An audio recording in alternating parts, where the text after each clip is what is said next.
আমার আল্লাহর কাছে 3 নাম্বার আবদার করবে জাহান্নামীরা। পাপিষ্ঠ বান্দার আল্লাহর কাছে 3 নাম্বার আবদার করবে, আল্লাহ গো বোঝা গেল এই জাহান্নামের আযাব, জাহান্নামের মধ্যে মৃত্যু আপনি দিবেন না। কয় না, মৃত্যু নাই, মৃত্যু যখন নাই আল্লাহ আযাব কমায় দেন। আল্লাহ কয় না, আযাবও কমান যাইত না। কন্না নাউজুবিল্লাহ, আর কমার সুযোগ নাই আল্লাহ। তাহলে 3 নাম্বার আবদার আমার আল্লাহ কয় বান্দারে কি 3 নাম্বার আবদার?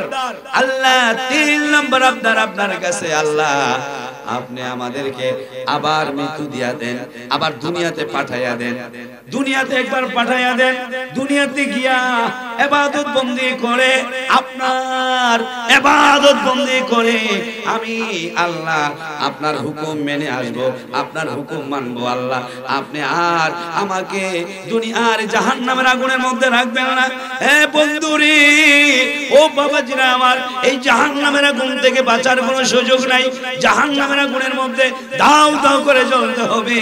এই জন্য আমার ভাইরা, আমার বন্ধুরা, আমরা মুসলমান, আমরা ইমানদার, আমরা মুসলমান। আমার ভাইরা, তাহলে বোঝা গেল এই জাহান্নামের আগুনের কথা স্মরণ করে, মৃত্যুর কথা স্মরণ করে জাহান্নামীদের অবস্থা কিরকম হবে, এইগুলা যদি বয়ান করতে যাই অনেক সময় দরকার। কিন্তু উলামায়ে কেরাম বেশি, এমন একটা দরবার, এখানে আলেম ওলামাদের মেলা। কন্যা সুবহানাল্লাহ, আর সুবহানাল্লাহ কইতেন না, জোরে কন্যা সুবহানাল্লাহ। আলেম ওলামাদের মেলা, কারণ এটা এমন একটা জায়গা, মহব্বতের টানে, ভালোবাসার টানে উলামায়ে কেরাম এখানে চলে আসে। কথা কোন ঠিক কিনা? আর আওয়াজ করে বলেন না ঠিক কিনা? সময় নাই, বেশি লম্বা কথা বলার সুযোগ নাই, এই যে আলেম চলে আসে। তবে আমি একটা কথা আপনাদেরকে বলবো, আমার ভাইরা, আমার বাবারা, এই জাহান্নামের আগুন থেকে বাঁচার জন্য আমাদেরকে নেক আমল করতে হবে। কথা কোন ঠিক কিনা? নামাজ পড়তে হবে কিনা? কথা বলেন, নামাজ পড়তে হবে কিনা? অনেকে কই নামাজ লাগবে না। নামাজ কি আবার? নামাজ লাগবে না, মনের নামাজে সব নামাজ। কিসের মনের নামাজ? আমার ভাইরা, অনেক জায়গা দেখা যায় নামাজ পড়ে না, নামাজ নাই, নামাজ পড়ে না, টেন টেন টেন ঘুরে আর ঘুরে আর ঘুরে, ফিরের কাছে যায়, ফিরেও নামাজ পড়ে না। এমন আসেনি? কথা কোন না রে বাবা, আসেনি? অনেক ফির আছে, নামাজে পড়ে না, রোজাও রাখে না, শরীয়তের কোনো কিছু নাই তার মধ্যে, ফির সাইটা বইয়া রয়েছে, নামাজে পড়ে না। অথচ একজন পীরের দরবারে, একজন পীর, হক্কানি পীরের অনেকগুলা বৈশিষ্ট্য আছে। এই বৈশিষ্ট্যগুলোর মধ্যে নামাজ তো দূরের কথা, তার মধ্যে নফল বন্দীকে ছাড়তে পারে। কথা বলেন ঠিক কিনা? আর আওয়াজ করে বলেন ঠিক কিনা? এই জন্য আমার ভাইয়েরা বেশি বেশি করে পীরের দরবারে আসবেন। এই সিরাজিয়া গাউসিয়া দরবার শরীফ, এই শেরপুরে একটা মারকাজ রয়েছে, এখানে আসলে জিকির হয়, ফিকির হয়, আলেম ওলামাদের বয়ান শুনে নিজের এই দেহের ভিতরে এই জায়গা, এই যে লতিফে কালব নামক জায়গা পরিষ্কারের সেন্টার হচ্ছে এই দরবার। জোরে বলেন সুবহানাল্লাহ। প্রিয় ভাইয়েরা আমার, আমি আর আলোচনা করব না, সময় স্বল্প। আমি সকলের কাছে দোয়া চাই। ভাইজান চলে আসছে, আশরাফুল রাজা ভাই। যাই হোক, আর একটু সময় দিয়েছে, আমি তো ভাবছি ভাইজান চলে আসছে। যাই হোক, আমি ভাইয়েরা জাহান্নামের যে কথাটা বলতেছিলাম বাবা, চলেন আরো একটু কথা বলি। আমার আল্লাহ রাসূল বলেন 3 শ্রেণীর মহিলারা জাহান্নামে যাবে। জোরে বলেন কয় শ্রেণীর? মহিলার ওয়াজ তো নাই, এখন একটু ওয়াজ কইরা যাই মহিলাদের ব্যাপারে। কথা বলেন, কথা বলবো নি? বলেন না, বলবো নি? 3 শ্রেণীর মহিলারা জাহান্নামে যাবে। ও মা, ও পর্দানিশী আমার মায়েরা, গভীর খেয়াল করুন, গভীর চিন্তা করে, গভীর খেয়াল করে কথাগুলো শুনে রাখুন, কাজে লাগবে। আমার রাসূল বলেন 3 শ্রেণীর মহিলা, 3 শ্রেণীর নারী জাহান্নামের মধ্যে যাবে, জান্নাতে যাবে না। আল্লাহ রাসূল যখন এই কথা বললেন, সাহাবায়ে কেরাম বললেন, ইয়া রাসূলুল্লাহ, ইয়া হাবিবাল্লাহ, নবী গো, 3 শ্রেণীর মহিলারা এরা কারা? আমার রাসূল প্রথম নাম্বার বলেছেন যে এই সমস্ত মহিলারা বেপরদায় চলাফেরা করে। জোরে কোন কি পর্দা? বেপরদা। জোরে বলেন কি পর্দা? পর্দা নাই, তারপরে পর্দা নাই, পুশিদা নাই, বেপরদায় চলাফেরা করতেছে। অথচ আমার রাসূল বলেন আদ-দায়ুস লা ইয়াদখুলুল জান্নাত, দায়ুস মহিলা, বেপরদা মহিলা জান্নাতে যাবে না, জান্নাতের সুগ্রাম তারা পাবে না। ও মায়েরা, রাস্তায় বের হন, হাটে যান, বাজারে যান, এদিক যান, ওদিক যান, এতে কোনো বাধা নাই, পর্দা সহকারে যান। কন্যা ঠিক কিনা? পর্দা সহকারে যান। পর্দা করতে হবে ও মায়েরা। পর্দা না করলে আপনি জাহান্নামের মধ্যে জ্বলবেন, জাহান্নামের মধ্যে চলে যাবেন।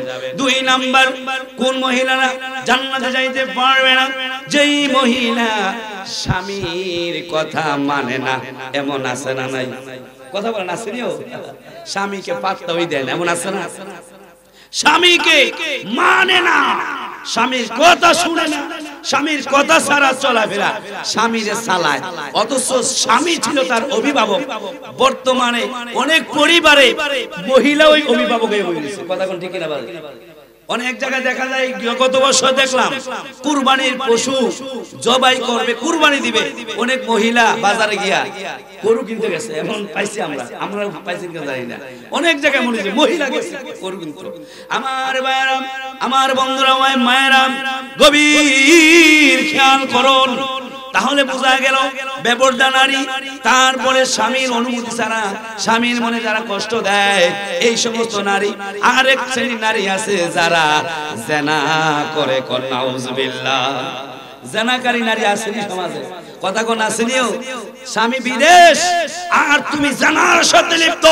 আমার রাসূল বলেন, ওই আমার নবীকে যখন মেরাজের মধ্যে নিয়েছিলেন, ওই মেরাজের রজনীতে আমার রাসূল দেখতে পেলেন এক শ্রেণীর নারী, এক শ্রেণীর পুরুষ জাহান্নামের আগুনে দাউ দাউ করে জ্বলে উপরের দিকে যাচ্ছে, আবার নিচের দিকে আছে, আবার উপরে যাচ্ছে, আবার নিচে আছে। আমার রাসূল জিবরাইলকে ডাক দিয়ে বলে, জিবরাইল, এই নারী পুরুষের এই শাস্তি কেন? আমার রাসূল যখন এই জিবরাইলকে জিজ্ঞেস করেছিলেন, জিবরাইল বলেন, ইয়া রাসূলুল্লাহ, ইয়া হাবিবাল্লাহ, নবী গো, ও মায়ার নবী, এরা ওই সমস্ত নারী, ওই সমস্ত পুরুষ যারা দুনিয়ার জমিনে জিনা ব্যভিচার করেছে, নারী জিনা করেছে, পুরুষ জিনা করেছে। এমন কিছু পুরুষ আছে দেখবেন নিজের স্ত্রী ঘরে আছে, বউ ঘরে আছে, আরেক জায়গায় জিনা করে আছে না নাই? কথা বলা আছে। এই সমস্ত নারী, এই সমস্ত পুরুষ জাহান্নামে যাবে না, জান্নাতে জান্নাতে যাবে না, জাহান্নামে জ্বলবে। আমার ভাইয়েরা, আমার বন্ধুরা, আল্লাহর নবীর কাছে এক মহিলা সাহাবী এসে বললেন, ইয়া রাসূলুল্লাহ, ইয়া হাবিবাল্লাহ, নবী গো, আমি জিনা করেছি, আমার বিচারটা করেন। আল্লাহর নবী ডাক দিয়ে বলে, ও মা, আপনি যে জিনা করেছেন, জিনা করার কারণে আপনার গর্ভে কোনো সন্তান আসেনি। এবার মহিলা ডাক দিয়ে বললেন, ইয়া রাসূলুল্লাহ, ইয়া হাবিবাল্লাহ, নবী গো, ও মায়ার নবী, আমার গর্ভে জিনা করার কারণে সন্তান চলে আসছে। আল্লাহর নবী বলে, ওই সন্তান যেই দিন দুনিয়াতে আবির্ভূত হয়, ভূমিষ্ঠ হয়, ওই দিন বিচার হবে। জোরে বলুন সুবহানাল্লাহ। আরো জবান খুলে বলেন না সুবহানাল্লাহ।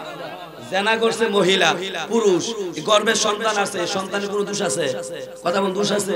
নিষ্পাপ সন্তান দুনিয়াতে আসুক, তারপর বিচার হবে। এই ঘটনা বলে আমি ছেড়ে দিচ্ছি। মাই আমার ভাইয়েরা, আমার রাসূল যখন এই কথা বললেন, ওরে মহিলা, যাও বাড়িতে চলে যাও, এই সন্তান যখন দুনিয়াতে ভূমিষ্ঠ হবে, তারপরেই তোমার বিচার হবে। আমার ভাইয়েরা, আমার বন্ধুরা, ও আমার ভাইয়েরা, গভীর খেয়াল, গভীর মনোযোগ। আমরা মহিলারা, অনেক মেয়েরা বাচ্চা নষ্ট করে ফেলে, আছে না নাই? ওষুধ বুড়ি দিয়া এমন ওষুধ খায়, পেটের বাচ্চা পইরা যায়। এই জিনা চলছে জায়গায় জায়গায়, ইউনিভার্সিটি বলেন, ভার্সিটি বলেন, কলেজ বলেন, জায়গায় জায়গায় জায়গায় জায়গায় এই সমস্ত জিনা, অপকর্ম, বাচ্চা প্রবেশ, জায়গায় জায়গায় বিভিন্ন বিভিন্ন ডাস্টবিনের মধ্যে বাচ্চা পাওয়া যায়। কথা কোন ঠিক কিনা? মানুষ আমরা কত নিকৃষ্ট হয়ে গেলাম। আমার ভাইয়েরা, আল্লাহর নবী ডাক দিয়ে বলেন, মহিলা সাহাবী, এই বাচ্চা যখন দুনিয়াতে প্রবেশ হয়, প্রসব হলে পরে তোমার বিচার হবে। আল্লাহর নবীর কাছে প্রসব হওয়ার পরে বাচ্চা নিয়ে হাজির হলেন। ইয়া রাসূলুল্লাহ, ইয়া হাবিবাল্লাহ, নবী গো, আমার বিচার করুন, বাচ্চা প্রসব হয়েছে। আমার নবী যেটা আগে বললেন, এই বাচ্চা দুধ পান করেনি? করে। দুধ পান যত সময় লাগে, তার দুধ পান করানোর পরে তার বিচার, তখন তোমার বিচার হবে। মহিলা বাচ্চা নিয়ে চলে গেলেন। বাচ্চার বয়স যখন 2 থেকে 2.5 বছর, দুধ পান করা যখন শেষ হলো, নিজে নিজে খাওয়া যখন শিখলো, আল্লাহর নবীর কাছে হাজির হলেন। ইয়া রাসূলুল্লাহ, ইয়া হাবিবাল্লাহ, নবী গো, আমার এই জেনার বিচার আপনি করুন, আমাকে পবিত্র করুন, কারণ আমি জানি জেনাকারীরা জান্নাতে যাবে না, জেনাকারী জান্নাতে যাবে না। হুজুর বিচার করে আমাকে পবিত্র করে দেন। জোরে বলেন না সুবহানাল্লাহ, আওয়াজ দিয়ে বলেন না সুবহানাল্লাহ। আল্লাহর নবী যখন এই কথা বললেন, এই বাচ্চা নিয়ে হাজির হলেন। 2 বছর কি 2.5 বছর পরে যখন হাজির হলেন, বাচ্চা যখন দুধ পান করা বন্ধ করে দিলেন, এবার আমার নবীজি ওই মহিলার বিচার শুরু করলেন। সাহাবায়ে কেরামকে বলেন, ওরে সাহাবীরা শোনো, এখানে একটা গর্ত করো, বুক পরিমাণ গর্ত করো, বুক পরিমাণ গর্তের মধ্যে তাকে পুঁতে ফেলো এবং পাথর দিয়ে তারে আঘাত করে করে দুনিয়া থেকে তাকে শহীদ করে দাও। জোরে বলেন না সুবহানাল্লাহ। এই হলো বিচার, জেনাকারীর বিচার এইরকমই। অথচ আমাদের সমাজে জেনা অহরহ চলছে, অহরহ চলছে। মামাতো ভাই, খালাতো ভাই, জেরাতো ভাই, দেবর, বাসুর, এই অবস্থা জায়গায় জায়গায় জায়গায় জায়গায় আজকে জেনা ভরে গেছে। এই জন্য আমি বলবো, ও আমার মায়েরা, জেনা থেকে বাঁচবেন। ও আমার মায়েরা, পর্দা করে চলবেন। ও আমার মায়েরা, স্বামীর কথা অনুযায়ী চলবেন। আমার রাসূল বলেন, যে স্বামী তার স্ত্রীর প্রতি খুশি, বেজার খুশি থাকবে, মারা যাওয়ার পরে ওই স্ত্রী জান্নাতি হবে। কোন সুবহানাল্লাহ, সুবহানাল্লাহ জোরে কইতেন না, আওয়াজ দিয়ে বলেন না সুবহানাল্লাহ। আবার মহিলাদের কথাও বলছে, পুরুষের কথাও বলা হয়েছে।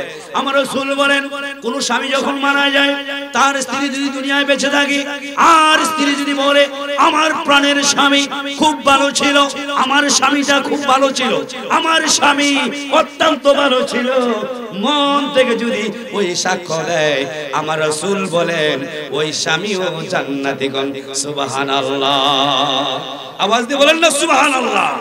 এই জন্য স্বামী স্ত্রী এদের হক আদায় করে চলা দরকার।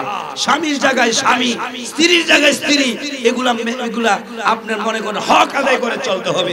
আল্লাহ পাক রব্বুল আলামিন যেন আমাদেরকে স্বামী স্ত্রীর হক এবং জাহান্নামে যাওয়া থেকে আমাদেরকে আল্লাহ হেফাজত করে আমরা যেন নামাজ নিয়ে যেতে পারি।